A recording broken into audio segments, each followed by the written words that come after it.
Hey, howdy folks. It's another episode of America's Hometown Horror that's yet again brought to you by Shine Through Window Cleaning. That's right, Shine Through is still here, folks, even though we are getting to the end of their season. But in case you don't know, Shine Through Window Cleaning is a family-owned and operated company that proudly serves Plymouth and the surrounding area. They treat your home or business like they would treat their own, and they truly believe in building their reputation on every job they do. Get in touch with Shine Through today to discuss your window cleaning, gutter cleaning, and power washing needs for next spring at 781-812-9189. That's 781-812-9189, or at shinethroughwindowcleaning.com. That's shine, T-H-R-U, window cleaning. Andrew, I see your hand up. Did you guys hear that song in the background? It's beginning to look a lot like you got dirty windows. Have us clean them, please. We will use our squeegees and something. And rags. And suds. We'll use our squeegees and rags. And we'll save that for next time. Yeah. We got to start. Now we go with it. Yeah. Anyway. All right. Not too much time left to book. It's a good advertisement, Shine Through. 781-812-9189. 9189, baby. Not too much time left to get Shine Through in your house in 2020, or you can get them in your house or outside your house in 2021. That's Shine Through. Mike, where are we going to be? Window cleaning. In your house. Or outside of your house. In your home, If you're afraid of that COVID. That's correct. Shine Through Window Cleaning. I'm gonna hide this tape when I'm finished. If none of us make it, at least there'll be some kind of record. The storm's been hitting us hard now for 48 hours. We still have nothing to go on.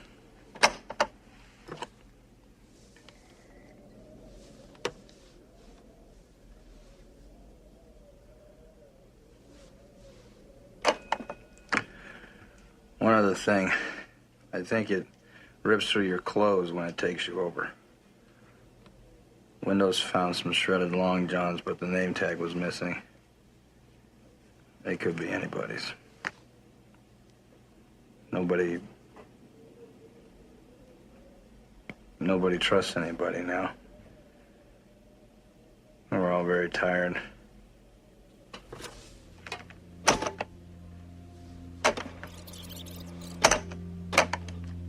Nobody trusts anybody now.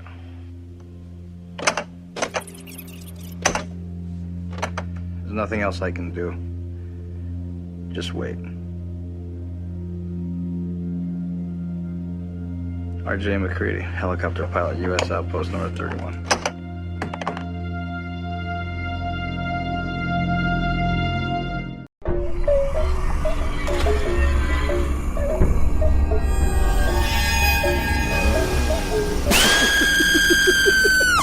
What is going on, folks? What's going on? What's going on? How's everybody doing out there? Welcome to another episode of America's Hometown Horror. Thanks again for tuning in. We are our second episode in December right now, and it is cold. It is snowy. There is still a pandemic going on, folks. And the movie that we're going to talk about tonight seems to kind of strike all of those chords that makes this movie, even though it came out quite a long time ago, feel like it is very relevant these days. But, of course, before we get into our topic du jour, we have some other things to get to. And first, that is introducing my fellow co-hosts, starting off with Andrew. What's going on, pal? It's winter. We're nearing our year anniversary. It's going good. It's very I exciting. got no complaints. Very We're at my exciting favorite stuff. time of year. Not Christmas. Really? This is your favorite time? Not Christmas. Yeah, this is when it slows down. Can kind of enjoy the... You mean the work season? Yeah. So everything's a little bit slower. Yep. People are nice. They got that Christmas spirit going on. Everybody's nice to each other until they are trying to buy a TV. And then they realize they're all full of shit. Give me your fucking TV, and they break people's faces. No, Yeah. This is my favorite time of year because it means I kind of get to be like a bear now for like 2 months. Hibernate. Sort of hibernate. Mm-hmm. Hibernate. Hibernate. Hibernate. I might German hibernate for too. hi now. Night. Never mind. Can we? We also Nice we hibernate. have another co-host that has awakened from her Yes, okay, so- hibernation, and that would be Catherine. What's going on? Not much. I'd be like, well, hello, Andrew. Oh, very good, very good. Well, glad to hear that man. both of you guys are doing well, and I'm excited to talk about. Didn't mean to this step movie on your tonight. toes. Yeah, for you your totally stepped introduction. on my toes. Were you trying to introduce yourself? Because you don't I get was to. trying to, but Kat usually doesn't really have much to say No, when I I ask usually her just what's go, going on. howdy, Yeah, howdy, hey, howdy. howdy. That's pretty much it. So about yeah, it. I know what to expect from you at this it's pretty point. much just for that. But yeah, so we are back. We are back for another episode, and going to cover one quick news item. But Great. anybody watch anything spooky over the last week? Anybody watch anything good? I got a couple of things, but obviously I'll defer to you guys first. Oh, you don't want to defer to me first, because I've probably seen maybe whatever you've seen. I haven't watched anything spooky. I was All like, right. I don't. I've watched things. So, couple things that I watched this week. I was home a lot this week, and I got a chance to kind of watch some stuff. Revisited. So after we recorded our Witch episode last week, I took the very smart suggestion by you, Andrew, and I went onto the old Amazon Prime machine. Oh, the Prime machine. And I turned the captions on, and I rewatched me some Lighthouse, baby. And let me tell you, it improved the experience 110%. I could understand what the fuck they were actually saying. For I was most of the telling you to movie. do that with The Witch. I didn't tell you to do I that know. with The Lighthouse. I But Oh, the should've Lighthouse. done it with the witch. proof that it works. Get down with your Oh, yeah. 70-year-old self and put the subtitles on. Get down with your 7-year-old son. Yeah, because when you're 70, you're going to be using them, and I bet you you're going to watch it and go, "I never knew that." But when Yeah. you use it at Watch it. 33, all of Yeah. a sudden you're like, oh. Because you're like, the my rest of hearing's life." good. Your hearing's not that good because there's lines that come out in movies that no one's even speaking. It's Well, not even and audible. Robert Eggers loves to make movies that take place in over 100 years ago, and The Lighthouse and The Witch both a lot of dialect that is kind of hard to understand at certain points, and this definitely helped. You know, the second time I watched the movie, I liked it the first time, but I feel like actually, Understood it. reading and understanding what they were saying half the time really improved my viewing experience, and it just kind of furthers the fact that Kat, I know you haven't seen it yet. That movie is so fucked and so fucking weird, and Robert Pattinson and Willem Dafoe are both so unbelievable in it. It's crazy. It's just crazy shit. It basically Don't furthers give it the away. I fact- wanna no, see it, it. it furthers the fact that you should listen to me more often. 'Cause I'm kind of a genius Okay. when it comes to certain things. That's But all you I need have. captions. I mean, that's the whole reason I brought this up was Yeah, to you need captions. You do. I am the biggest proponent of captions. You know what? The only reason I brought this up is because I wanted to worship at the temple of your Yeah, genius. no, So, I, you're that's what I absolutely figured. correct. Because Yes. no, but when you Wow, watch something with wow. titles like, do you understand a show? So let's. Have you seen Dark? You ever watched Dark? Yes. Yeah. You don't watch it with the. No, the, no. You can't the watch it dubbed- dubbed. the Dude, dubbed, it's yeah. so distracting. Yeah, that's a subtitle. No, You're we gonna tried to do that. It was the thing terrible. that terrible. the thing that's tough. People don't like subtitles because I respect lazy. it. I hate reading too. Yeah. It's awful. But if you can get past the I hate reading part, there's still pictures with this book. You still get to see what's going on. But you focus more because you have to, especially if it's in another language. Right. Yeah. You have to be paying more attention. So you're going to appreciate it more for what it is. And you pick up stuff that you would never pick up. There's plenty of times in every movie. Like, what was that new Christopher Nolan movie or whatever? Tenet. Yeah. Came out. What was the biggest problem with that movie? You couldn't fucking hear anything that was going on. The dialogue was so low. Did you see that? I haven't, but Yeah, that's it's one coming of out. It's coming out soon. No, but that was one of the no one knows what was being said. Okay. Fix this problem real quick. Throw up some Captions. subtitles, Yeah. captions. Yeah. Yeah. It's awesome. I love Yeah. it. I will never stop. El Jefe gets the nod for that one. Of course. Yeah, Yeah. I, This is I Deaf don't Bastard. mind like reading because I mean it's only little splurts and like it's not like you're reading like Splurts. It's an paragraphs entire and movie, paragraphs. so it is But I mean, paragraphs. you're reading them paragraphs. quickly. A because sentence it's at a just, time. Like, not Yeah. even a sentence Yeah. or a phrase. At It's like a time. pop-up Like, video it's- with yeah. but with lines Right. for a movie. Yes, exactly. If, because, like, I love Pan's Labyrinth, and that's all subtitles. Yeah, that's a great movie. If you're under the age of 25 and you don't know what pop-up video is, Go look it up. it's on VH1. Yeah. VH1. And if you don't know what VH1 VH1's is, still a channel. That hasn't been a VH1 channel. is very much still a channel. It Yeah, is? Oh yeah, it's out Oh, there. I thought it changed to Paramount. No, No? that was Spike. Spike changed Spike to Paramount. changed to Yeah. why would VH1 ever change to Paramount? I don't know. That's not even the same realm. Well, Are you Spike. sure? Spike used to be TV for men. 100 So I Ways to yeah, Die. Yeah. I can see why they might It want was to change. followed by that. the our marathon of tits. It was like, do you Nothing want wrong. to see old Girls Gone Wild commercials Hey. from the late '90s? Hey, nothing wrong with Spike. Yeah, I liked Props me to some Spike, but I mean, it had plenty of fucking Charles Bronson movies, Clint Eastwood movies. Hey, Was Ninja Warrior on Spike? It was Ninja I was Warrior, like- Bar I was like- Rescue. Yeah. I thought that started on Now Spike. it's Paramount. They got There was a couple Yellowstone of- and Bar Rescue. It's pretty been much. replaced That's how by they- Douche. Oh, was Bar Rescue on Spike too? Yes, it was. Yeah, it was on Spike before it was Okay. Paramount All Network. right. Yeah, so I would say if you listened to our episode last week on The Witch, if you've seen The Witch and you enjoyed The Witch, I would highly recommend checking out The Lighthouse if you haven't seen it yet, because it is an insane movie with some great performances. It's a very weird, out there concept, but you will be rewarded if you like those types of movies. So I'll report back once I watch it. yeah, you should watch it. And I maybe have a we'll do a feeling. continuation I don't know episode. why I'm telling you to watch it, because I know that you're going to hate it. But I want you to watch it still. Then we can do a podcast on it. I mean, I'd do a podcast in the Lighthouse, no problem. Sure. Yeah, no doubt about it. So, Why wouldn't I? You would hate that movie. Yeah, Well, I want to watch it soon. We already know that. I'll- Yeah. So I'll- watch we'll it, see- we'll see hate what it, happens. and then we'll move on. Sure. See what happens. Okay. I also checked out a little a 2020 horror movie release that was released. It's kind of a little independent indie type thing that was released to VOD. So it's on Amazon, it's on Google TV, Apple TV, like all those types of platforms for about $5. It's called The Wolf of Snow Hollow. Oh, you were talking about that. Very cool little werewolf movie. I saw it described as Fargo meets Silver Bullet, which I feel like is a perfect description. It's very much a comedy with some horror elements. I really enjoyed it a lot, and I think that it's worth a watch if people are looking for something new that comes out, because I mean there hasn't really been too many movies that have come out in 2020. That description of that movie maybe or may not have given me a boner. So I think I would watch that. Gross. Yeah, you should check it out for sure. But it's so basically the premise. I won't give anything away, obviously. But the premise of the movie is that it's a ski town in Utah that is experiencing this string of brutal murders, and they have a completely inept, bumbling police force.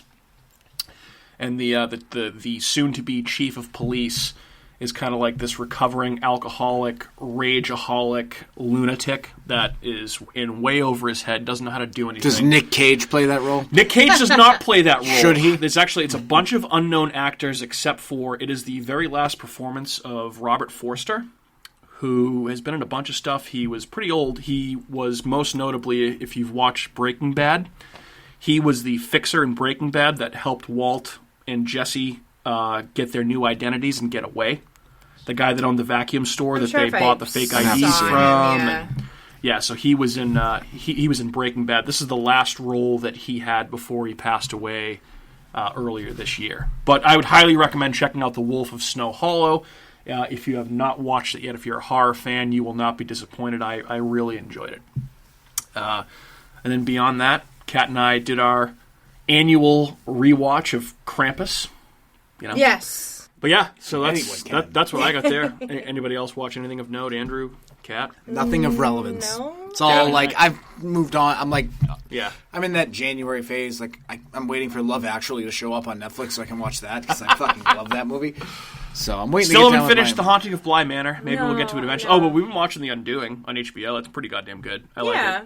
Would you Good consider show. that's not? Not horror. It's kind of like a mystery, like twisty thriller. Mystery. Type thing. Mystery. It's like, did we already talk about I finished The Queen's Gambit a while ago? Well, Oh, you did? So, Did you like it? So both I of you did. guys watched it. Matt didn't watch it. I was like, Still we haven't didn't talk watched about it, that. I want to watch it. I do want to. I just haven't gotten to it. Sometimes, it's I, awesome. sometimes Yeah. I wonder if Mike is a sexist. No, I'm just kidding. Oh. That's quite the Or an quite the- anti-Chessite. Quite the accusation to lob. It was a joke. I see. Our listeners will I understand. see. They know we're all about jokes. I see. Said the blind man. Jokey McJokey. What was the name of that? I am blind, so that's Yeah, that's offensive. true. I'm blind too. Actually, both of you are blind without glasses. So guess what? You don't get to make fun of blind people. Yeah. Ever. so. I Yeah. take offense to We will that. jump you. Yes. Well, I would just remove your glasses before both of you decided to jump me, And you'd then be we'd end up swinging at killing the each fucking other. air. Yeah, exactly. These fingers can still feel your pulse, motherfucker. What was the name of that movie we watched last night on Hulu with Kristen Stewart and I Mackenzie don't Davis? remember. It was good though. I Oh, liked it okay. a lot. It was good. It was a movie we were talking. couple- I was telling you beforehand. It kind of made did the impossible task of making Kristen Stewart the most enjoyable and likable character in the movie. Which Really? I don't need you to go on a rant about. So she Kristen wasn't Stewart, I'm mouth just breathing telling the you. whole time? She wasn't mouth breathing the whole time. She was very good. The movie was very good. I liked it. It was Kristen Stewart and who? Mackenzie Davis. I don't know. Why don't you just Just look up... Google Kristen Stewart don't you Hulu. just look- Happiest season. Happiest season. And it has... So, can I make a new comparison to Hulu right now? I just figured it out. I just realized it because this is the time of year when all these terrible Christmas movies are on one basic cable channel, and it's fucking Hallmark. Hulu might as well be Hallmark. It's garbage. Yeah. Garbage television. If I agree. Kristen Stewart is starring in something on it... You know what hooked me into this movie? Is that... You literally turned on Hulu and it was there, and I said, do you want to watch it? It co-stars the lovely and hysterical Dan Levy from Schitt's Creek. And Oh, wow. He's in other stuff? Yes, he's in this movie, too. Dude, he's in commercials now. He is blowing up. He's awesome. He just got named one of the sexiest men alive by People, one of the entertainers of the year Good. by People magazine. He is going to be in everything from now on, which is great. He's awesome. I like him. I love Schitt's Creek. Love him. Love him and his dad. Yeah, and everyone in that He show. was good in that movie last night. So he would be good. nothing without his dad. Yeah. He was like... yeah. Gotta give props to his dad. Yeah, and his dad was kickstarted, I just remember watching you know. Eugene Levy as the dorky dad in American Pie, just so Or weird in to see Best him in kind of Show come. with Yeah, the Best two in left Show. Yeah, weird. It's weird to see him kind of all come full circle. So yeah, that's what I got for latest watching stuff. And news continues to be slow, which, Kat, you'll be happy about. But I feel like the one thing that we kind of Latest watching stuff. Yeah. That's a terrible name for a latest segment, watching Michael. stuff. Our watch list for the week. Recently viewed. I kind of like Recently viewed. latest watch stuff. No, that's latest watching. That's not even a sentence. I like it. Michael, I like it. you are an English Latest watching person. stuff. English should person. know better. So, you guys, You're an latest English watching person. stuff. Hello there, Governor. I'm an English person. I know how I'm to an speak English person over here. Are you English major? I can speak English. Didn't you good. major in the English? Did you? I did. Yeah, Yeah. I did. So you're an English major. So fuck off. yeah. You should speak better. Yeah, it's true. I don't have to You speak sound anyway. like you speak You English. should speak good. You know what? I don't have to because I didn't go to school to be an English major. Oh my gosh. You're a major of English. Oh, boy. Act like a major. Act like a major. colonel. I Act guess like I- a Major lieutenant. commander. I guess General. I lined myself up for that one. Lieutenant so English. Lieutenant. Pull it. Saving Private English. It's like the lowest form of being English. Wow. Okay. Fair enough. That's fair you. enough. Blew it.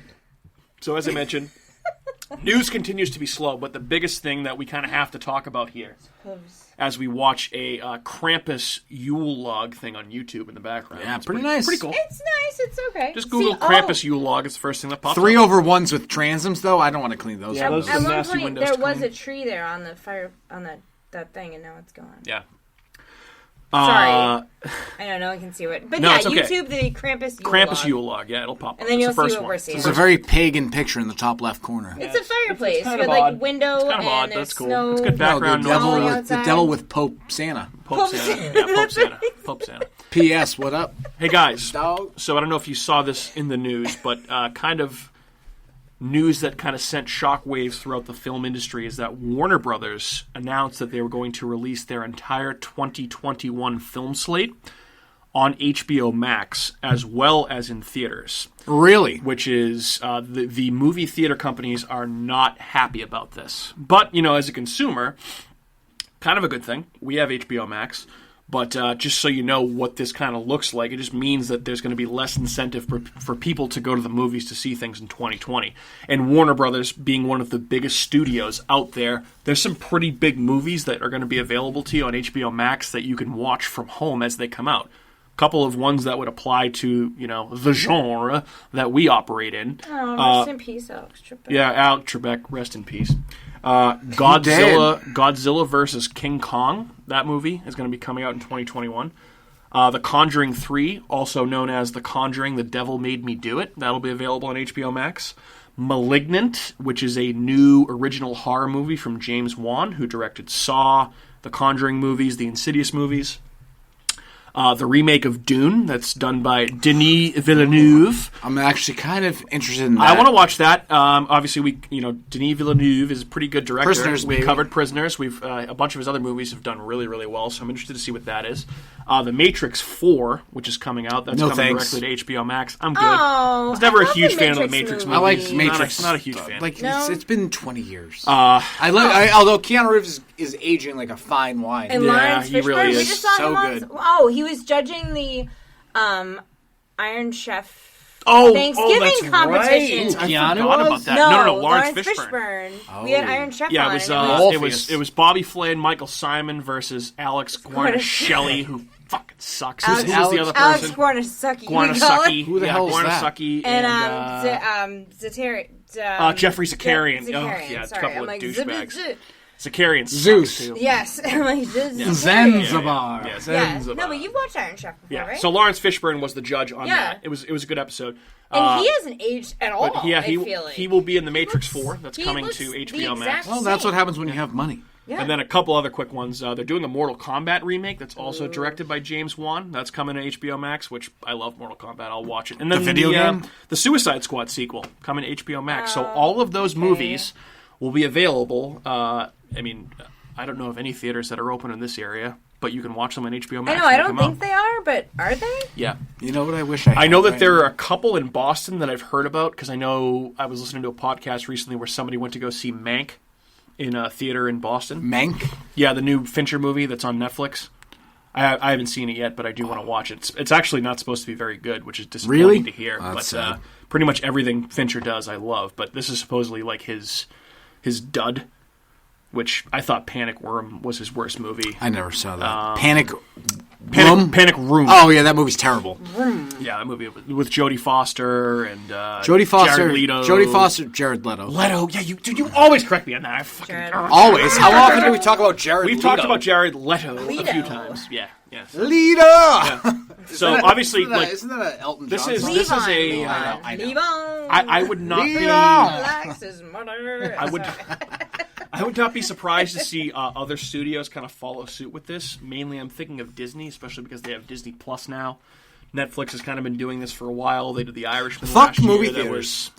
You want to jack up prices on pretzels and charge me $10 Well, and charge you get in there I- it's $40. So you know what? I'd rather watch movies at home. Do you guys remember the last movie that we saw in theaters? Do you know what it was? We Underwater. Underwater. It and Killer Clowns from Outer Space. Those Well, were the drive-in drive-in, movie theater. but in trick the question, last trick new question. in an actual I movie know, theater was yeah, Underwater. Yeah. Oh, and I loved that Wareham movie There, theater. there been is that long, something to though. be said about the experience of going to the movies. Like, yes, it's Yeah. overpriced. Yes, it's kind To of me, stupid. it Sometimes, doesn't really but, like, matter that much because the when I go to the movie, spectacle, when I the watch spectacle of when the I whole watch thing. a movie though, I like to pay attention anyway. Yeah. Right. I feel like Kat likes movie theaters because she's never paying attention gonna to talk the anything. whole time. I'm like, can you get popcorn? We're trying to What watch a else movie you here, got? and you're like, Snacks? we're gonna play darts. No, we're gonna watch the fucking movie. Oh, really? I didn't Well, come I'm over here to just play gonna darts. find I out. came over to watch the movie. There's me. like 3 situations when you're watching a movie. A, you're watching the movie by yourself, eating KFC chicken in bed, or making crumbs everywhere, or you're watching with friends, or you're watching with a date. a potential lover. I love her. With your And igloo Netflix and cooler. chilling. Yeah, your Yeah, Netflix. Netflix and chilling. Yep. So it's either I'm going to watch the movie or eat KFC chicken in bed or want to have sex. All right, you guys. So, as we mentioned, that means we are on to our topic du jour, which, of course, is our topic of the day or the night, depending on when you might be listening to this show. Michael, did you see the York peppermint patty? No. Oh, did you I used some lip balm. Some smells Burt's, like chocolate. some Burt's Is that an Bees. Andes mint? It's like a Burt's Bees minty. that smells delicious. Yeah. Sorry, Yes, not indeed. taking on that. Just game. goes to show how close and close quarters Oh, we it are. smells so good. It made me think of a chocolate. I thought it was a junior mint. Right? Sometimes my lips get chappied, and I need to address that. So I use my Burt's Bees. You need to moisten those. Yeah, exactly, quite frequently. So, as I mentioned before, we are in snowy times right now. We are in pandemic times, and I feel like watching this movie that we're about to talk about, The Thing, John Carpenter's 1982 classic, really hits home. Really hits home in 2020 and kind of fits perfectly with the paranoia, anxiety, and fear of disease and infection that we have now. And I mean, I guess just for, we always start off with our overall thoughts, and I'll take the lead here because, for me, I have a Mount Rushmore of 5 horror movies that I consider to be perfect, that I really love, and I know that the actual Mount Rushmore only has 4 before everyone makes fun of me. But the 5 Mount Rushmore horror movies for me that I consider to be perfect: Jaws, which we covered in a previous episode; Alien, which we haven't covered yet; Halloween, which we covered a few weeks back with Matt Audette; The Shining, which we covered in our second episode way, way back, almost a year ago, and The Thing. I consider all of these to be great, great movies. They're all classics in their own regard. And The Thing is obviously what we're here to talk about tonight. And this movie is just packed with so much hashtag Mike's Monsters. It's not even funny. You made up that Mike's one. Monsters Mike's to the 10th Monsters. degree. The 10th degree. By the way, also picked The Thing as one of my monsters in the hashtag fantasy monster. Yeah, which draft I way was back actually in the day. pretty impressed with when we saw the Ah, monster. Mike's Monsters. I didn't Yeah. really notice. I didn't really know the whole background of that whole monster, but Yeah. I appreciate that. Yeah, of course. I appreciate that as well. And this movie just, I love everything about it. It's a Carpenter movie, and everything Carpenter does is pretty great, but this is just a perfect combination of great characters that you don't know too much about, but that are compelling on screen.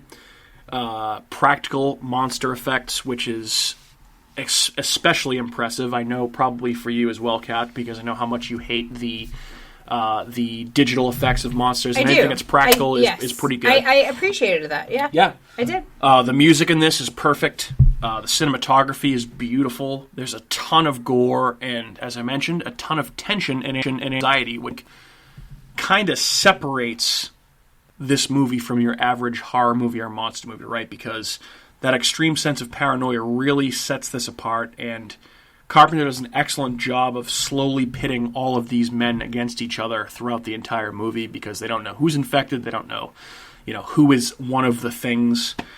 I mean, and it has Kurt Russell. I mean, Kurt Russell is a stud. Man. Yep. I mean, and I just he's awesome in everything. He's been in a ton of Carpenter movies. He's been in a bunch of Tarantino movies at this point now, and he's kind of I feel like one of the most respected actors out there now. And it's just funny to see because I know we were a fan of that show Lodge 49 on AMC, which big fans. Was criminally underrated, and it got canceled after 2 seasons. I was obsessed with the show, and that show stars Wyatt Russell, who is Kurt Russell's son, and they look... His name's Wyatt? Wyatt, yeah, Huh. Wyatt Russell. Did Kurt Russell ever play Wyatt Earp in a movie? He might have. I know he was in a bunch of Westerns. Yeah. He might have. I don't know for sure. Because that would be interesting. That would be But interesting. yeah, his son in Lodge 49 has the thick beard and the long hair, except he's all blonde because Kurt Russell's married to Goldie Hawn, who's blonde, and they look exactly alike in this movie. Like young Kurt Russell with the thick beard, the long hair. It's like they're spitting images of each other. It's insane. Tombstone. Kurt Russell was Wyatt Earp. There you go. So that's probably why he named his son Wyatt. That's a great movie. Yeah. So Kurt Russell's been in Stargate. Amazing. no, he's awesome in everything. And I mean, I guess just to kind of Overboard? put a cap on this for me. All right, that's a good movie too.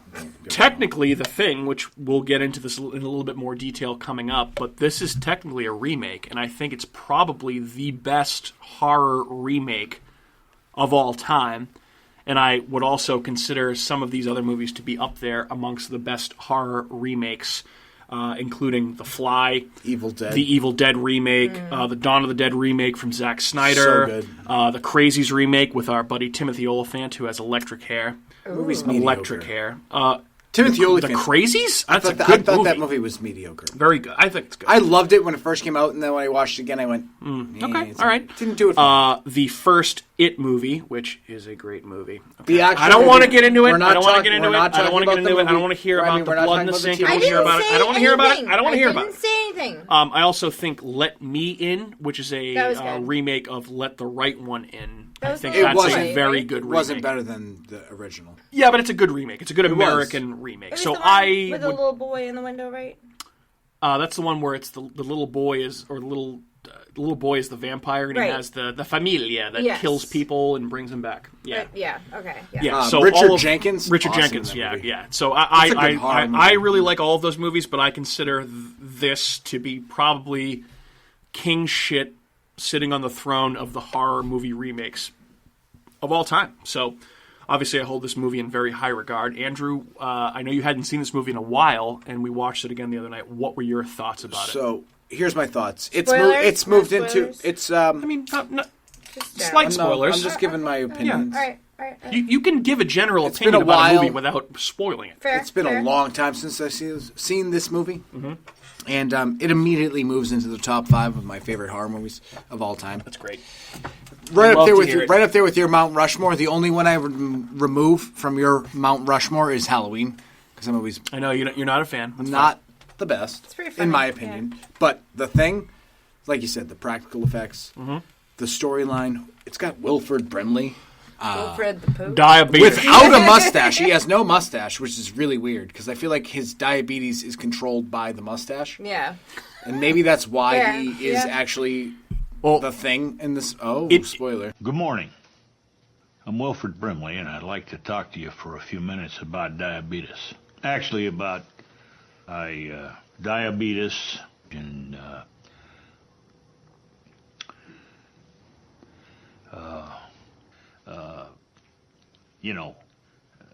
diabetes. I am excited to hear that you like this movie so much, because I kind of thought that you wouldn't. It's a classic. I'm surprised so- I didn't remember it enough Yeah, to make I it am one of too. my favorites, because I am it's too. phenomenal. It was very, It's yeah. so good. Everything's so good. The tension, the build-up. It's like Alien, but Different. it's like Alien versus Predator, because I love that movie. That's a good movie too. It takes place Yeah. in the Antarctic Circle. Yep. Great movie. Yeah. Yeah. Don't besmirch it. It's pretty cool. I mean, it's 10 times better than that. It also reminds me of this awesome show that I forget what it's. I think it was on Hulu. It's called Fortitude. I think I feel like I've heard of I that. think I mentioned that one with once Dennis or twice. Quaid? Yeah, Yeah. I You feel like I mentioned mentioned it a that few to you guys times. a few times, and you still haven't watched it, which bothers me. Oh my gosh, Yeah. so many things you say. You still haven't watched this? You still haven't Yeah, watched because this? when you tell me to watch something, Can you write it down? I for usually me? don't We can watch just- it. We can just So cross it maybe off. you There's should watch there's it. also a Should write it very down. good X-Files episode from the first season that kind of takes inspiration from the thing where Mulder and Scully they go to, it's either Alaska or the Arctic Circle, and they get called there because there's some sort of alien infection, and it's a very good Thing-inspired Monster of the Week episode of the X-Files. There's a terrible movie called The Thaw with Val Kilmer.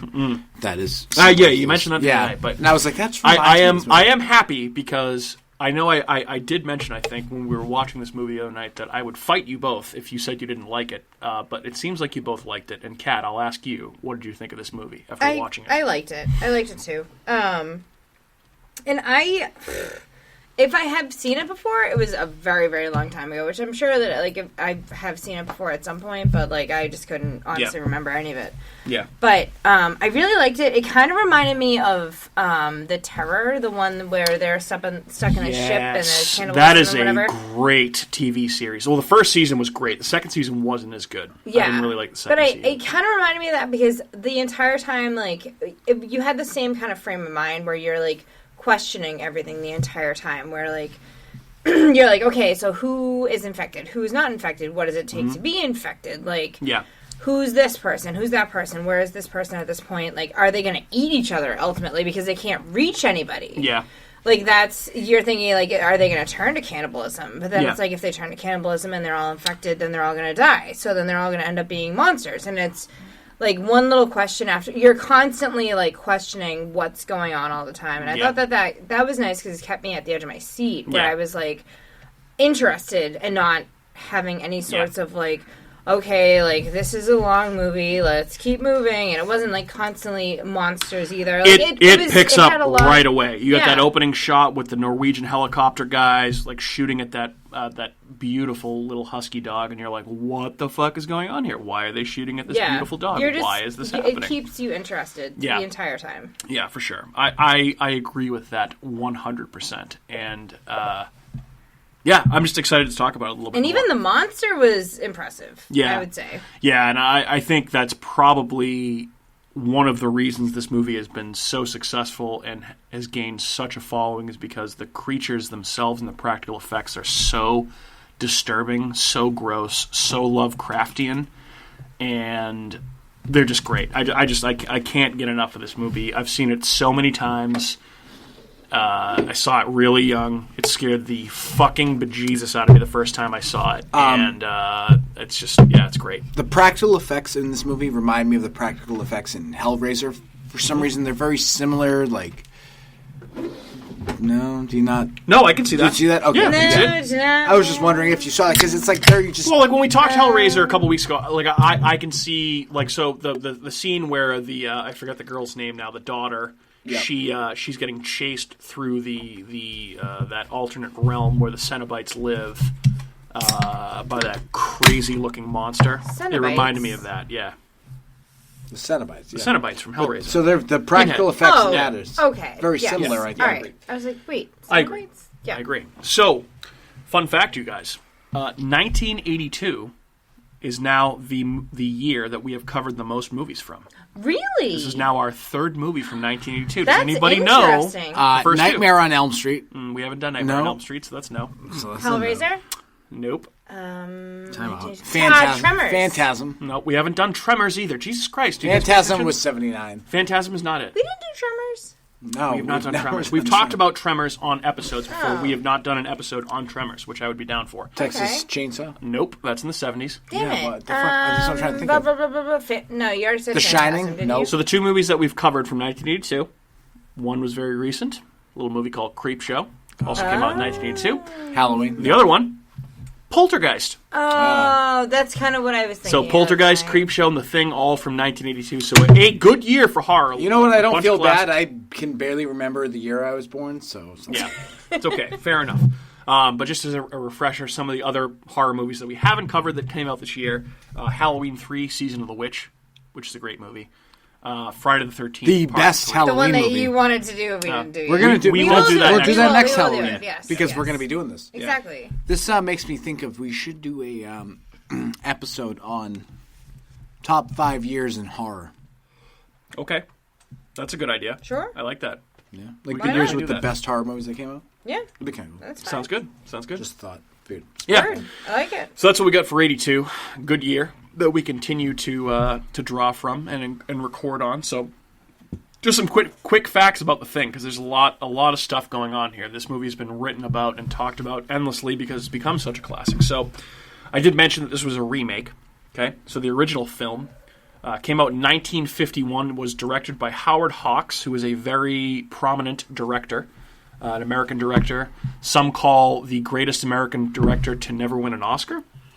And the movie was called The Thing from Another World. That movie was loosely based on a story, a novella, if you will, titled Who Goes There, which is written by John Campbell. Okay, so both of these movies were based on that original short story. When the movie was pitched, it was initially kicked around Hollywood, pitched to several different directors in the mid to late 70s, never really gained legs. Some of the directors that it was pitched to included Tobe Hooper and John Landis. Tobe Hooper, who directed The Texas Chainsaw Massacre, John Landis, who directed American Werewolf in London, both movies that we've covered. But the producers ultimately weren't happy with both of their visions for this movie, so it kind of went on the back burner for a while at Universal. And then, believe it or not, after the success of Ridley Scott's Alien in 1979, the project gained some new life and ultimately went to a director by the name of John Carpenter, who we've mentioned, who was fresh off his success of a little horror movie called Halloween. Yeah, Halloween. Which leads me to my next question, Michael. Yes. Which one do you like better? The Halloween Thing or The or Thing? Halloween? Ooh, good question. Well, they're both in his top 5, Yeah, so that's- gotta make a choice. Prefer Halloween. The Thing. Really? Over Yes. Halloween? I agree with that because Wow. I don't even think Halloween's top 5, so easily it's the Thing. I would have thought you would have said Halloween seasonally and So whatever, I and- think over the years for me, I used to love Halloween a lot more, and I still love it. But The Thing is just so much more up my alley that I feel like it's just kind of it's 1A and 1B. And I feel like when you rewatch But I like The things- Thing better. When you rewatch things as an adult, too, like, you start seeing things and you're like, you know what? That might be a little bit more relatable now than it was before. Yeah. So, especially nowadays with The Thing, like, it's Mm-hmm. very relatable. I know, and that actually is a perfect segue into my next point. So when Carpenter ultimately decided to take this project on in the early 80s, he felt that the themes of the original novel, which were, very much paranoia based, as I already covered, kind of fit with the current political climate in the early 80s, which obviously the United States was in the middle of the Cold War. Yeah. There was lots of paranoia about communism and McCarthyism and blah, blah, blah, all that kind of stuff. And Carpenter also wanted to up the monster elements from the first movie, because the first movie, obviously in 1951, I believe it was, special effects and practical effects were limited, right? So they were able to do more things with this, which he wanted to lean more into, obviously being a horror director. And I feel like, so we're talking about relevancy in a current climate. I feel like this movie is very much relevant to 2020 because everyone's so paranoid about catching this goddamn virus that it kind of fits. It kind of fits. There was a lot of movies at that time period, like Red Dawn. Yep. Another Outbreak. That was 1995, so not even close. It was just kind of close. It's the same idea. Yeah. Red Dawn obviously leans into the Cold War stuff in a much more literal sense. But this is a more subtle view of the Cold War. Of course. Which makes it better, and it's also, just like you said, the practical effects in this movie are top-notch. Can't be beaten. John Carpenter found his baby with this movie. I mean, Halloween was great, but I don't know. I feel like if you're going to rate it, it's The Thing is better than Halloween. Yeah, I prefer it at this point in my It's just got everything. It's got depth. It's perfect. I love it, and I kind of already talked about why I love it so much. But Andrew, you mentioned the practical creature effects. So all of the creature effects were done by a guy named Rob Bottin, or Bottin, I think it's Bottin. So he went on to, after this movie, to be involved in several high-profile special effects jobs. I would imagine. He worked with John Carpenter on The Fog a few years later. He also worked on RoboCop. We watched The Fog recently, didn't we? We did. He was the special effects guy in Seven, which is one of my favorite movies, and a couple of awesome 90s monster movies, Mimic and Deep Rising, which, Andrew, if you've seen either of those are fucking great. Mimic is a Del Toro movie, and Deep Rising is an underrated cult classic. He also did Fight Club. He worked on the special effects in Fear and Loathing in Las Vegas, which has some very trippy, druggy with the lizards? Yep, the lizards, all that stuff. That looked real. And he also did some of the practical effects in Game of Thrones. I don't know what specifically, but he did work on Game of Thrones. Fun. Yeah. So Carpenter, when Universal gave him this movie, he was given an initial budget of $10 million. Wow. $200,000 of that $10 million went directly into what they called the creature effects budget. That was the most money that Universal had ever given to a creature or monster budget at that time in 1982. So that was big news. And I read a bunch of stuff about how Bottin designed all the creature effects and how he got the inspiration for them. But basically, in designing the things different forms, he explained that the creature probably at this point had been all over the galaxy, infiltrated and assimilated lots of different alien species, and that allowed it to kind of call on different attributes as necessary, such as stomachs that transform into giant mouths and spider legs sprouting from heads, which you see in full form in this movie. And almost all the effects are practical, utilize several different methods, I should say, including puppetry for the dog thing, when they take over all the dogs in a very sad scene where multiple pup dogs unfortunately get killed by the thing, which stinks. They use molding, they use stop motion animation, they use prosthetics, most notably in the stomach bite scene that I just talked about, where the doctor is going to shock the guy to get him to get out of cardiac arrest, and the stomach opens up and bites both of his arms off. That was done with fake prosthetic arms. Wow. Lots of stuntmen as well. Specifically, the scene where I forget exactly who turns into the thing, and McCready lights him on fire with the flamethrower, and then he proceeds to run through the wall out into the snow.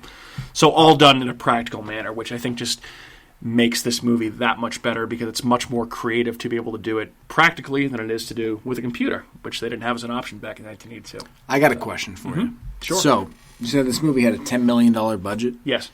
And they spent $200,000 on Monster. Mm-hmm. What do you think Kurt Russell got paid for this movie? He got paid $400K. I saw what you're looking. I looked this up earlier. I didn't know this. Oh, did he get it? I looked He it nailed up. it. Yeah. Exactly. So Russell obviously was the most notable actor on the set at that time, and he had worked with Carpenter before in Escape from New York. He got $400K, and I think every other actor only got $50,000 for the entire movie. If you're looking at the same thing that I looked at earlier, so that's crazy. That's crazy amazing. stuff. Crazy stuff. $400K in 1982 might as well be $10 million, I think, Right? with inflation. Yeah, that's insane.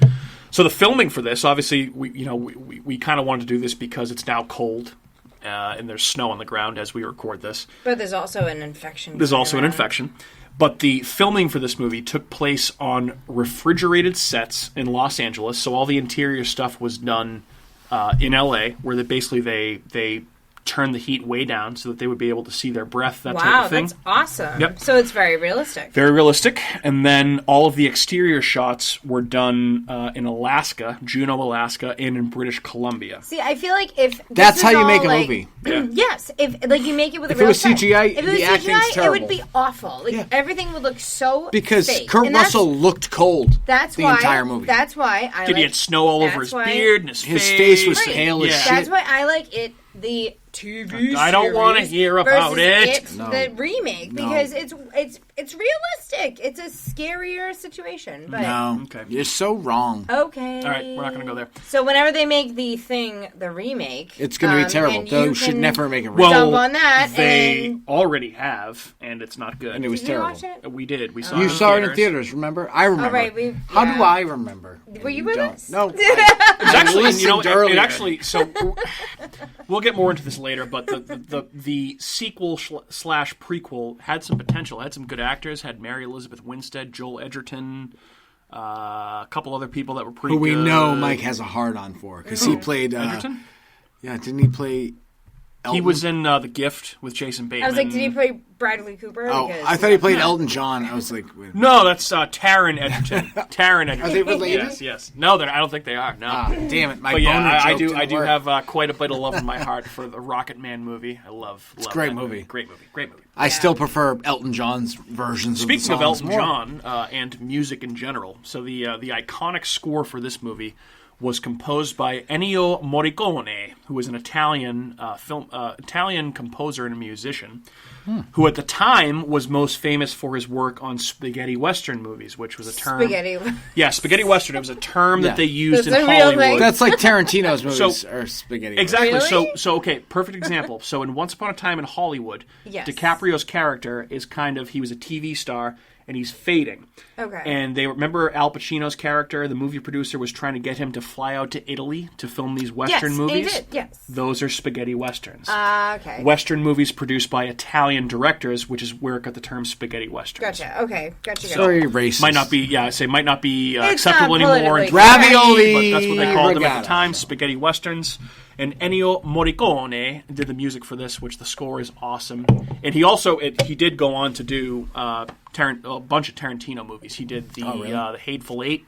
I never saw that one. He did- Those movies are way too fucking long. He did the score for That's- Inglourious Bastards as well. That's a good movie, think. but still too Yeah. long, and they're all about how great Quentin Tarantino Yeah, is. Tarantino's- He's the most Yeah. biggest blowhard that's ever directed. I like Tarantino movies quite a bit. I do, love Once Upon but a he's Time a in Hollywood, but blowhard. it's definitely like watching a Tarantino movie is an undertaking because they're very long. They're very and it's Yeah. him blowing himself the whole time, they're very self-masturbatory for sure. which For is sure. fine. I mean, I like to Masturbatory. jerk off too. But Yeah. I'm not going to film it. Jesus Christ. So, perhaps the most shocking thing when we talk about facts about this movie was how much it was hated by audiences and critics at the time that it came out, which is crazy to me considering how much of a classic it's considered to be these days. So when it was released in 1982, this was considered to be one of the biggest box office bombs of all time. Well, box office based off of how much they make. Correct. Well, it didn't make a ton of money, but audiences and critics hated it. Really? Do you know the biggest reason why? Because it was. It had diabetes in it. Diabetes. Yeah. Movie had Not because But diabetes. of that Wilford- goddamn diabetes. Not because of Wilford Brimley Yeah, or diabetes. because of diabetes. Diabetes. Yeah. Something? Yeah, Yeah. you'd think so, right? But What idiot was in charge of Yeah. that? But obviously, E.T., different movie, more Very. upbeat, more family friendly, and it's certainly safe to say that the thing has a more nihilistic tone and a much sadder, bleak outlook on Yes. human life than E.T. does. So I think, apparently from what I read in 1982 when this was released, there was a recession going on, and a lot of people were kind of down. might not have felt the vibe of this movie being so downbeat and so dark. And Well, yeah. so, Who was the hero of this movie? Kurt Russell, who basically says, we're going to die, Right. so let's blow this motherfucker out of the ground. Yeah, pretty much. Essentially. That's like his... So, your hero That's in the the movie... happiest thing he says the The entire happiest thing, movie. you're like, oh, well, he's going to die, but at least that disgusting thing Yeah, is the gonna die one too. close thing to like a feel good moment is when he's trying to kill. They're like underground by where the alien spaceship is, and he's trying to kill the thing, and he throws the bomb, and the thing like kind of like rises up and like and screams at him, and he says, "Yeah, fuck you too," and he throws the fucking dynamite stick. Like, I mean, that's the closest thing you get to a feel good moment, probably the entire movie. That's it. It's so good, though. So while the special effects and the gore are very good, those also left a negative taste in audience's mouth because they were groundbreaking at the time. And I said this when we were watching it the other night. I've kind of been desensitized to it with the amount of times that I've seen this movie, but it is a disgusting. Oh, it's so movie. gross. It's so yeah. gross. And like They do such the a good job. autopsy, like when Gross. when they're like finally revealing it, and you can see like his heart shaped like head, the alien thing, and then like you see the different like it's like this weird mutated like double human head form. The dog one. Everything's so just, sticky, but it's and all like, real. Like it's all gross. like those are all like mock-ups. Yeah. Like it's a Unbelievable real stuff. thing. Like that's not computer generated, which is amazing. Someone the amount made of detail, that, and it's right. like, wow, that's impressive. It's so and it's so awesome. good. Yeah. And so apparently the negative reviews and vibes surrounding this film hit John Carpenter very hard. He's said it in interviews, in recent years that basically if the thing, he said almost a direct quote, if the thing had been a success, his career would have been much differently. I'm sure. Much different, I should say, excuse me, because he probably would have taken on some other large projects. This is a pretty big budget project for Universal that they handed to John Carpenter and it failed. So he took on some other smaller movies. Which is upsetting that he failed because actually still he didn't came out fail. good. I think the next two movies he did after this were Starman and Christine. But both like, good movies. The Thing had potential to be a... No, The Thing is the best. I understand. Yes. It's now the audiences. but It's the idiots going to had the see potential it. to be a blockbuster hit movie, but it just came out at the wrong time. If that movie came out 2 years ago, Yeah. No, it's the if it hit came of out the like summer. a few months after E.T., even. Yeah. Like, Yeah. Yeah. originally. Probably true. I mean, it could have had a whole other outlook on it. Yeah. Which Agreed. is upsetting, because you're like, oh, it could have just, like... That was in the time period though when people were like, "Movies should be uplifting." Yeah, It's a I'm fucking not movie. a big proponent of that. I don't think a movie needs to necessarily be uplifting. I think sometimes Like a Midsommar? negative message is the right message. The to idea send. of that movie's good. The execution was poor. So we were talking about how bleak this movie is, and kind of, I think the ending of the movie, since we're now well into this, we can talk spoilers. The ending is also very bleak. And there were several different endings shot for this movie before they ultimately decided on having, essentially Childs and McCready, the two remaining alive characters, kind of sit there and opt to freeze to death in order to prevent the alien infection from reaching the mainland.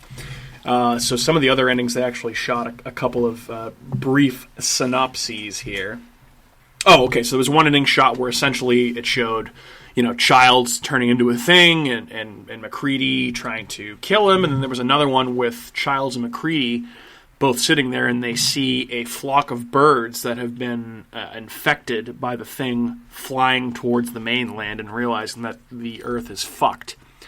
And they ultimately didn't decide to go with that ending. They went with the ending that they went with, which they wanted to go with a more ambiguous approach to whether or not Still, one of them is infected, if both of them are infected, neither of them are infected. It's still bleak. Right. Very bleak. And they're actually, there's been some speculation as to if you can read into at that end if one of them is definitely infected. And there have been some things written that if you watch that last scene, Childs, when he's out there, you do not see his breath when he's breathing, and that might be an indication that he is the one infected. Well, it's clearly not Kurt Russell. I mean, I wouldn't be surprised if they both were. Let's be real, though. But I guess, Carpenter and Kurt Russell have both debunked that in recent interviews where they said, listen, we meant it to be ambiguous. If you're looking for that kind of stuff, you're reading too much into it and you're not getting the point of what we're trying to say here. Is that, it's meant to be ambiguous. So, I like it. I like the ambiguity, and it definitely leaves the door open for a sequel, which I know we will talk about in our categories, which are coming up next. You guys ready to talk about some categories? Yes. I mean, I didn't even know that Ambiguity. Ambiguous. Ambiguity. Ambiguity. I can't even say the word. Ambiguity. No, terrible. Ambiguity. Please say it. Ambiguity. Ambiguity. There you go. Ambiguity. Catherine, I asked you. I will start with you. Did you What? find this movie to be frightening and or scary? Yes. Okay. Well, it's like a yes or no question, but I like how I'll elaborate. Yes, on it. and so why? life So, or death for you. Yes. Because you're stuck in the middle of nowhere, in the middle of Antarctica. Yep. You can't reach anybody when there's an emergency.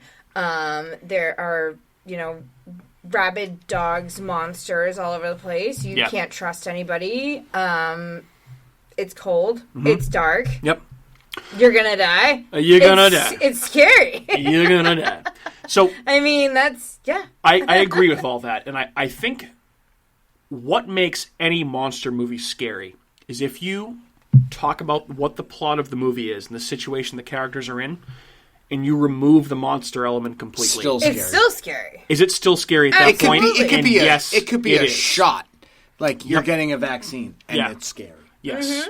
So I think, obviously I've seen it so many times. Like I mentioned, it doesn't scare me anymore. But this movie scared me so much more than Halloween did the first time I ever saw it. Like I think this and Alien and Jaws were the three movies that scared me the most when I was a kid. Like growing up, this movie really, especially with like I acknowledge that this, I'm a horror movie podcast host. We all are. And we talk about people dying all the time, almost in a comedic sense. I don't do well with animal harm in movies. No, not at all. I hate it. The minute an animal dies, it's worse really than a disturbs me. You know me, Catherine. If one of those ASPCA commercials comes on, I need to mute it and or change the channel. I can't watch it. So seeing the dogs at a young age get kind of killed by this alien thing and then shot with a shotgun and burned alive really fucking fucked me up. Have you ever seen that documentary, You Don't Fuck with Cats? Refused to watch it. I didn't want to watch it. It's so fucked. Yeah, I'm not interested. But it's so good. Yeah. See, you're the opposite of me. Yeah, I look at a movie. That stuff I look at a bothers me. movie, I don't and if they go, they're gonna kill the animal, I'm like, this movie's gonna be. There's a special. fucked. There's I a wanna there's watch a this there's a movie. special place in It's hell. like a whole nother level. No. Like that's a horror movie taking. Like if a movie's willing to do that, what aren't they willing to do? Ugh. So you can look. There's at a it that way. special place in hell for people that abuse animals. Oh, yeah, they're the And worst. If you abuse animals, fuck you. Don't listen to our show. But the We movies, have the movies our didn't rescue dog, abuse anyone. Otis. We do have a rescue dog. Otis is a rescue, and I would encourage that you adopt. And if don't you shop. murder people, go for it because we don't yeah, care. exactly. Yeah, people are people. People are the worst. See, basically, I mean, People are let's the be worst. real. We're talking about animals. I prefer and animals to most people. Well, to yeah, be because honest. animals are animals. Right. They don't get to choose whether they're an asshole. They or can't not. tell you. They can't tell you if they're in pain. They can't call for help. They can't do anything. But I So bet it's you, just sad. I bet you, most animals are probably serial killers if given the opportunity. Serial Otis would be out there- serial Be a serial killer, serial absolutely. eaters to be able to stay alive. Otis would be out there strangling the dogs. Yeah. Give me your money. And he's Yeah, just exactly. like, he's like Give me Walter a- the give me a- shit. give me a Give fucking fucking money. He's just strangling him, and then he's like, "Oh, cookie," and then he eats Oh, cookie. Cookie. And then Oh, they're squirrel, like, "What'd you rabbit." do?" And he's like, "I don't remember." He's just No, like no, a no. split Too personality. much went on. This crazy dog just I killing just other Andrew, dogs. Yeah. while we're on you, did you find this movie to be scary or frightening at all? You're gonna be really surprised with this response. Yes. Is it a yes for the first time ever? This is the scariest Wow. movie Wow. that there is because this movie is so good in so many levels. I'm sorry, I was writing Don't the tap on the- scariest. It's the scariest. It's number one, top number two. It's number one and then Alien. So this Yeah, Alien. is a more scary version because I see. I still It's think not out- Alien is scarier. no, but here's the difference. It's not out in space where no that one can alien- hear you that scream. alien- that alien's not getting back to Earth. Maybe in like the 12th, like this one is. They're on Earth. They're already there, and all they need is a ride. Just need a ride. That's perfectly said because Go into space. it does feel like it's a relatively small scale story. Might as well be self-contained, Russia. Might as well be Russia. But it does have kind of potential global consequences, right? You see Blair, who is Wilford Brimley, Diabetes. who has diabetes. Well, you see how easily he's looking at his computer, changes. seeing what the rate of infection would be if it reached the mainland, like that type of shit. That's scary. So when he was doing all that stuff, he's just calculating the probability of things. Sure. Pretty much in the computer. Because I'm sitting Doing here, I'm math. like, what honestly Doing is some he math. putting into this computer that it's coming back being like 98%, like Yeah, because whatever, and I'm like, did you see what it was doing to them? yes. Yeah. So Right. it's not irrational. So Yes. stop. Right. Don't besmirch Wilford Brimley and his diabetes. Diabetes. I don't besmirch him. Okay, All right. Moira. So this Moira's is daughter. Oh my god. this is history. This is history here, folks. This is the first time that we've all agreed that this movie is actually scary. Correct. Scary. This is great. Yes. I love it. This I'm may be happy. the first time that I've ever said any movie is. I know, that's pretty great. This is a monumental occasion for you. Woo! Let's all cheers. Cheers. Cheers. Cheers to a scary movie that Cheers, actually and- scared all three of us. That's great. I will drink to that. I ask you, Andrew, what was your favorite scene in this movie? My favorite scene in this movie, and I can't remember, it's towards the end, and it's when they're all out searching for the thing, and Kurt Russell's out there being a badass, and it shows one of the guys, I can't remember his name, it's the bald guy with like the hair along the edge. Oh, yeah. And he turns around, but before that, he's that fat guy that looks like a pig. The eyebrow guy. No, Not the eyebrow guy. eyebrow guy. The guy that has the heart attack and has the stomach Yeah. that opens up and eats the arms, and then his He head falls literally off. he looks like a Tiny Toons version of a pig, essentially.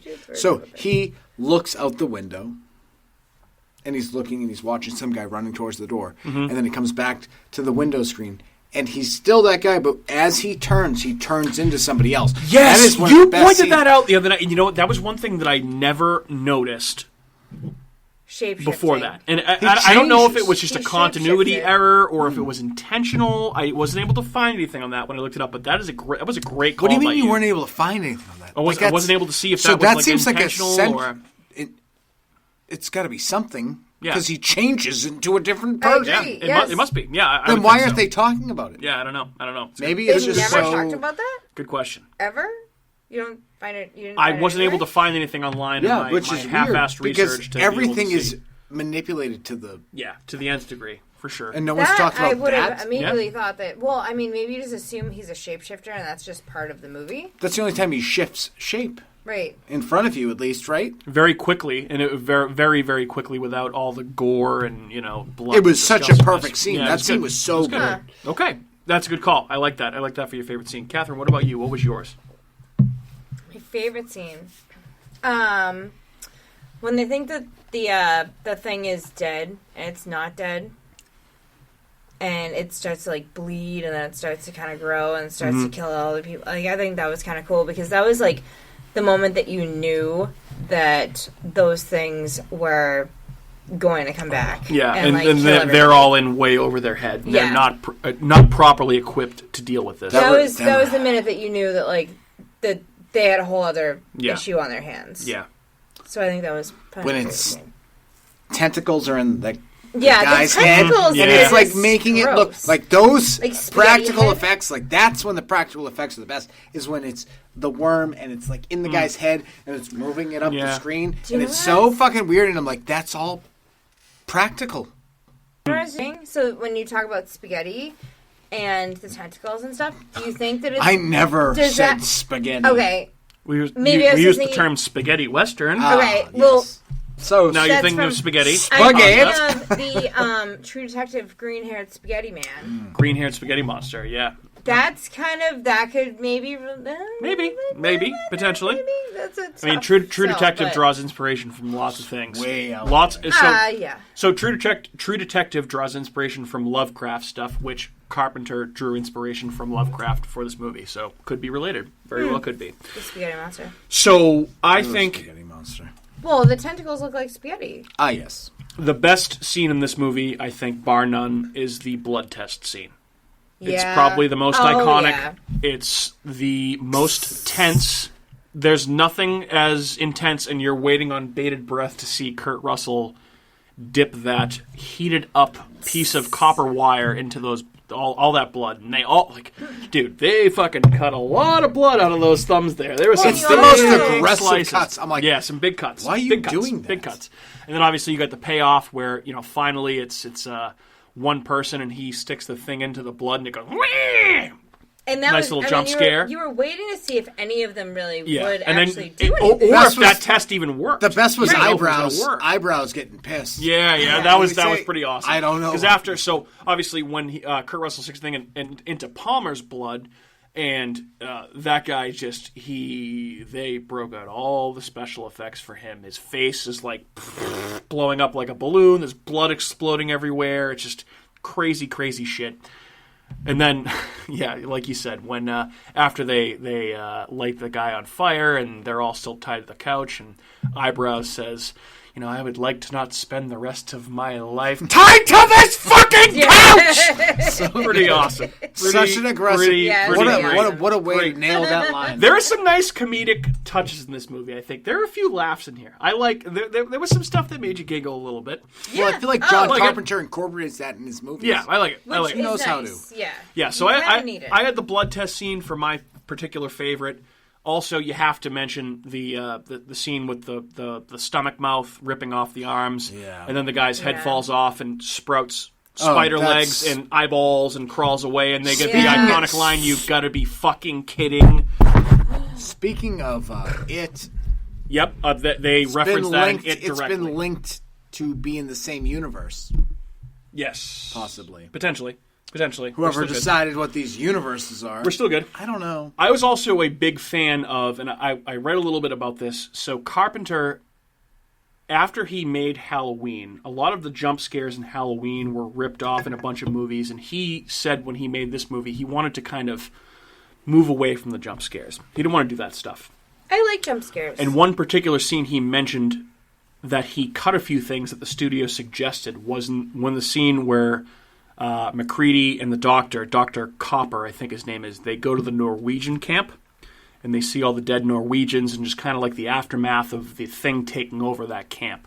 And I guess there were supposed to be several jump scares where like bodies fell out, and he nixed those because he didn't want it to be like Halloween. He wanted to do something different. He wanted to build a sense of dread that led up to everything that you see, essentially, when they get back to the camp. But I think that scene's awesome. They go there, everything's frozen over. They find that guy who slit his wrists and his throat, and the blood's dripping out and frozen. You see where they found the alien. You see where they found the spaceship. You see all that stuff. That's a great scene, too. So I had that in my favorites as well. I mean, I could really pick anything. The dog cage scene is great. So it's just very, very good. So... All right, so I think we covered that pretty extensively. And now, I mean, normally we usually talk about cast replacements. I'm not going to talk about replacements here. What I'm going to give you are some alternatives. Oh, boy. Okay. So this movie kind of has the definition of an ensemble cast, okay? You see a lot... Ensemble. You see a lot of people in this movie that are kind of like those guys. Like, okay, I know that guy from this. I've seen him in other things. Was that guy in Airplane? Which guy? The guy with the eyebrows? He may have been. I don't know. Kind of looks like Leslie Nielsen a little bit, but I know it's not Leslie Nielsen, obviously.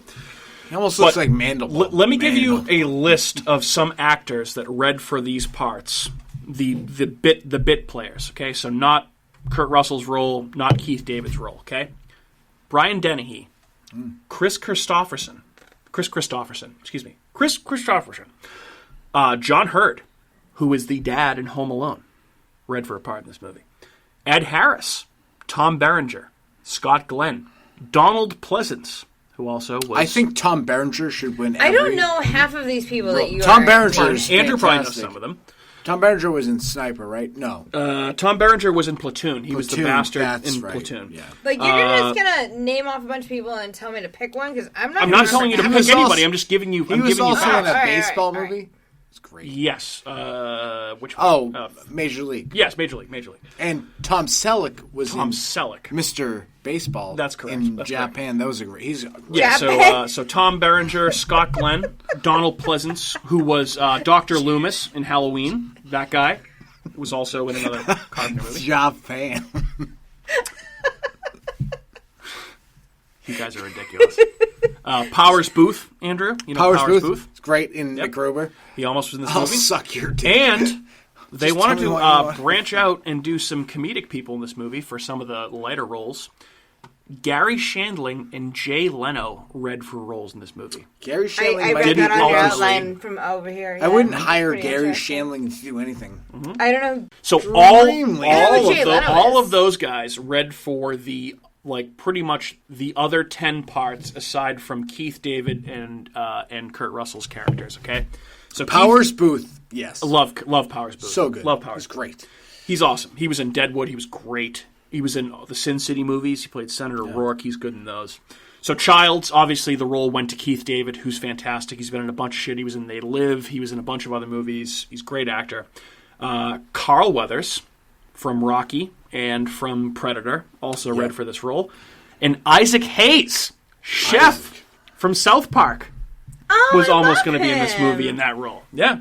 Chocolate salty balls. Yeah, and Isaac Hayes, I did not know this. I haven't seen Escape from New York in quite a while. Worked with Carpenter on Escape from New York, along with Kurt Russell. And then R.J. McCready, who is obviously played perfectly by Kurt Russell, the ultimate 80s action badass with the great beard, the great hair, the handsome face, the great voice, the badass. Also read for the part of Who? R.J. McCready. Tom Cruise. Brad Pitt. Christopher Walken. Christopher Walken. Jeff Brad Pitt's Bridges. probably too young, right? Jeff Bridges. I could see. Christopher Walken, I Never can't. seen that before. Yeah. I Jeff just Bridges. fucking yell. Nick Nolte. Who dat? You don't know who Nick Nolte is? No. You wouldn't want Sam him. Shepard. He's been in a bunch of things. And most notably, Tom Atkins, who played the asshole dad in Creepshow. Oh. That's why God made fathers, babe. That's why God made fathers. It's the most goddamn awful crap I've ever seen in my life. Jesus. Yeah. Tom Atkins was in a bunch of 80s shit. So, little cool casting type stuff. Yeah. So, I'm glad they picked who they picked. do you guys have any nitpicks with this movie? Zero. Got a couple. Like a little tiny things. Go ahead. So we were talking about this when we were watching it. And obviously, we're in the middle of 2020 right now with this pandemic. If you're in the middle of a situation where there is an infectious disease alien organism in your camp, doctors that are doing autopsies, they're wearing gloves.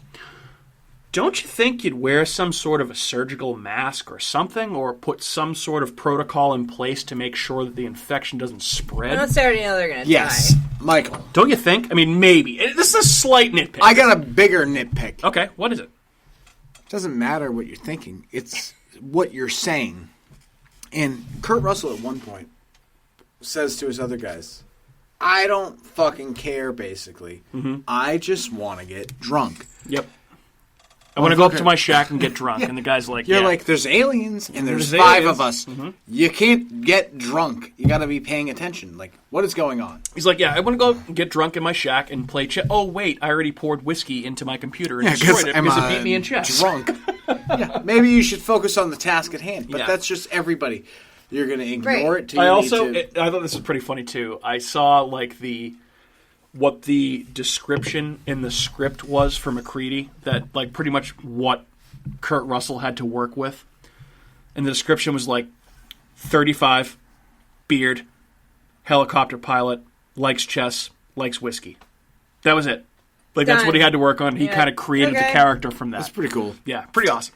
So, but yeah, that would be my biggest nitpick. I guess if I had to make one, is like maybe if you're dealing with Talk some about sort of an having infectious disease. Talk like- about having faith in your actors, really. Yeah. Like, I mean, there's some it's fucking ambiguous Kurt shit. Russell. I'm yeah, sure but he that was can- like, what, his like third major role? Second? I mean, he was actually, Kurt Russell was actually a child actor, so he had been acting for quite a while. And you know, he's from Massachusetts too, Kurt Russell. He's from, I don't know if I knew that. He's from Springfield. Huh.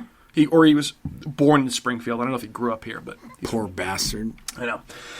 Why? Springfield. Springfield's gross. Yeah, no one wants to live here. Shout out Six to Flags. our Springfield listeners. Yeah, Six Flags. Flags Anywhere out there's an there. amusement park or a casino, it's Agawam. probably terrible around there. Andrew, favorite death in the movie? I can give you mine if you want me to come back to you.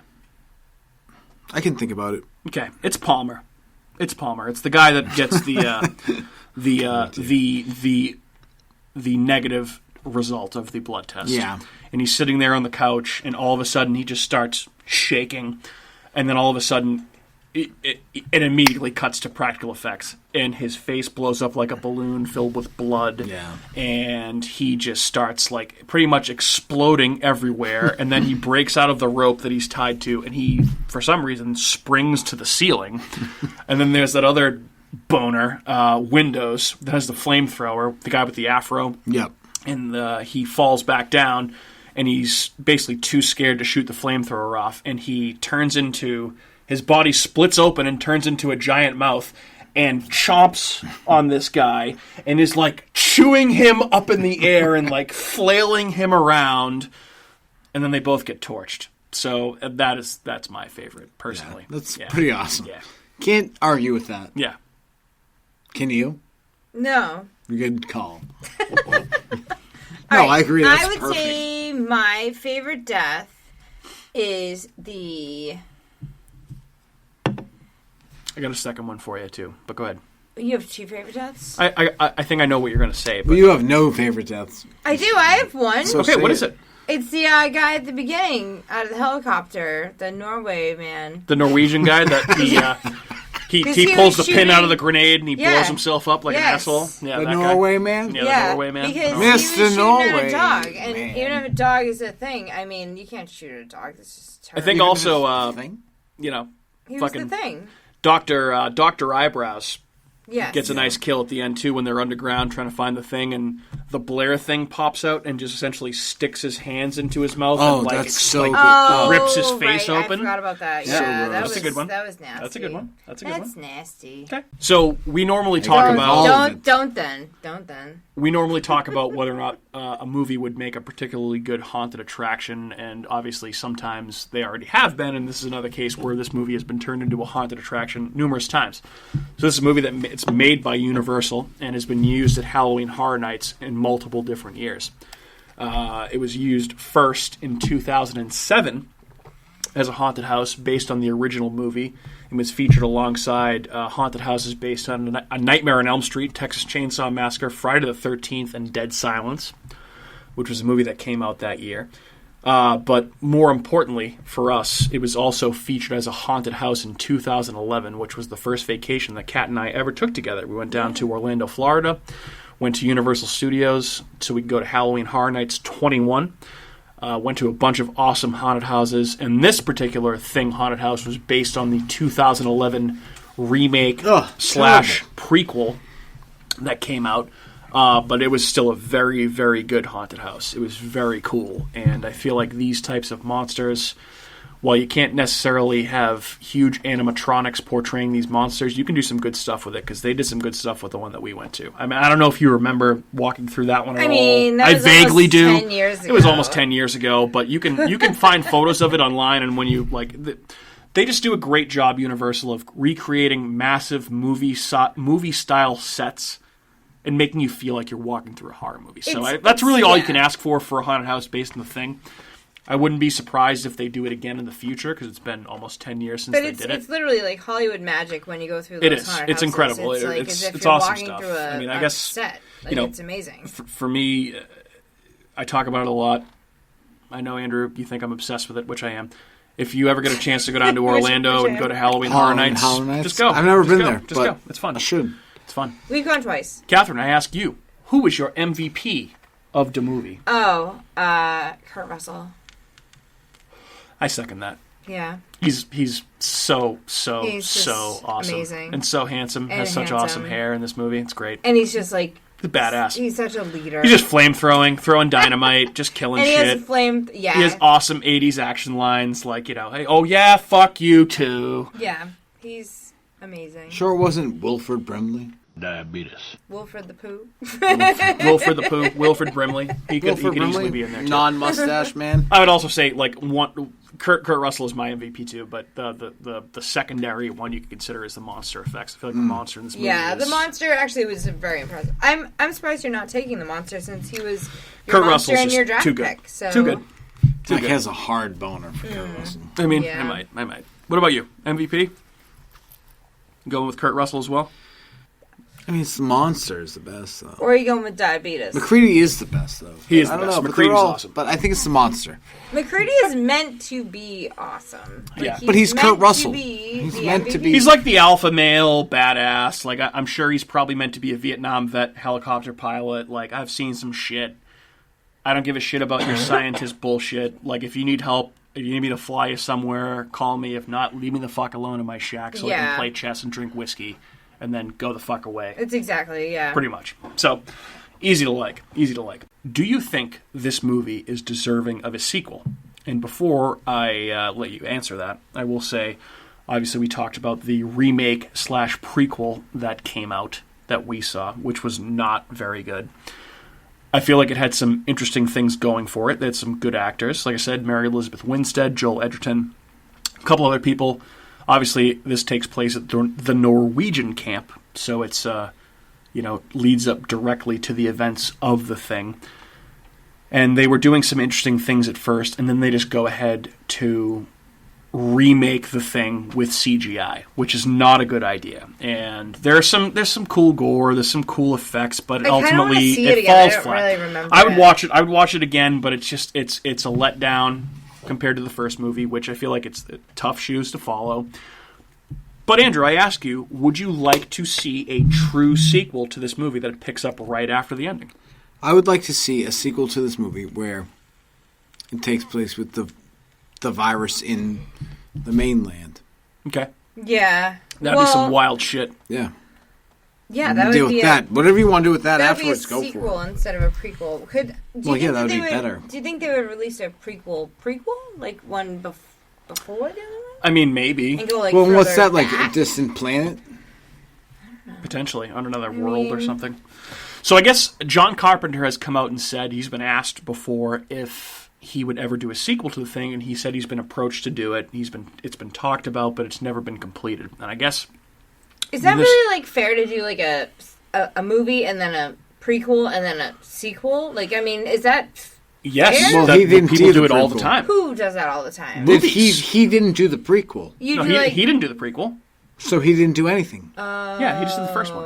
The prequel is shit. But apparently, there have been, there was a video game that came out in the 2000s that I played. I think it was for PS2. That was pretty cool.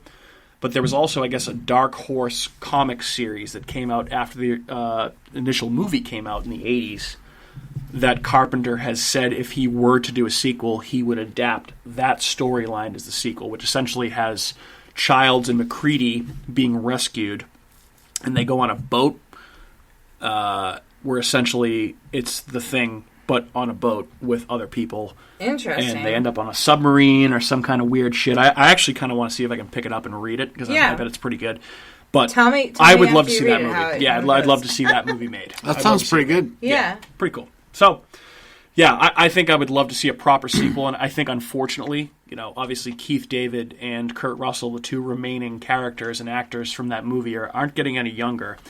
I don't necessarily know how you would make a sequel at this point with those actors having aged over 30 years. Well, they could be like the... maybe they were frozen in ice? They would be like the guy that comes on and gives a speech, "Hi, I'm McCready. Yeah. I'm all about... Yeah. Exploration. Unless you took his... I'm all about chess and whiskey. Unless his son did and it. killing computers. That would be interesting. Maybe. Oh, actually, yeah, Wyatt Russell. Yeah. Okay. Right? See that? You dye his beard black and his hair black or brown or whatever. What a narcissist. Oh, my God. To name his child after someone that he played in a movie. Hey, don't you besmirch Kurt Russell. That's a little narcissistic. Guys, we have come to the end of our categories. Any final thoughts on the thing, Andrew? I will start with you. None. Fine. Fantastic. Catherine. Great. Best. I'll say that I actually really enjoy this movie way more than I thought I would. I went into this movie not really... like, having an idea of what it was about, but, like, I've obviously heard about it and stuff, but I know it's a monster movie, but not, like, too much more about it. And, like, I think I've seen it when I was younger, but I don't really remember, so it was nice to watch it. I thoroughly enjoyed it watching it again recently because I feel like I had a whole other perspective on it, and it was nice, so I like it. I would say if you are a fan of horror movies and or creature features, monster movies, and somehow this one has slipped by you, I should say. I'm going to slip in by you. Yeah. You need to go watch it. It's a great movie. It's a Carpenter movie. Slip you by. Yeah, don't let it slip you by. Go watch The Thing and enjoy and report back to me after the fact. So, that's what we got on The Thing, you guys, and I think at this point we're going to wrap up and put a bow on this biatch. I always recommend wrapping it up. Yeah, of course. Yeah. I mean, we've gone for a good amount of time here, so... here's where you can find America's Hometown Horror on the following social media platforms. You can find us on YouTube or Facebook. Just search for America's Hometown Horror. You can find us on both. See our posts, see our YouTube video episodes.